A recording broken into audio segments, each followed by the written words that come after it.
জগৎ জননী মা শ্যামা, আমি কি মা জগৎ ছাড়া, তুই থাকিতেও আমি কেন চির মাতৃহারা। মাগো জগৎজননী মা, সকলের মঙ্গল করো, সকল ভক্তরা মাকে দর্শন করো।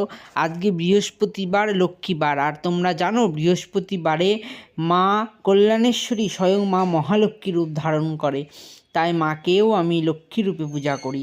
তো মায়ের ঘটের সামনেও আমি আলপনা দিই, আবার আমার মা লক্ষ্মী আছে তার সামনেও আমি আলপনা দিই, দিয়ে মা লক্ষ্মীর পুজো করে নিচ্ছি। আজকে পৌষ মাসের প্রথম বৃহস্পতিবার মায়ের পাঁচালি পরে মায়ের পুজো করেছি। আর দেখো মা কল্যাণেশ্বরীর গায়ে আজকে চাদরটা রেখে দিলাম, আজকে একটু ভালোই ঠান্ডা লাগছে দিনের বেলায়, তাই চাদরটা এইভাবেই থাক আজকে মায়ের গায়ে।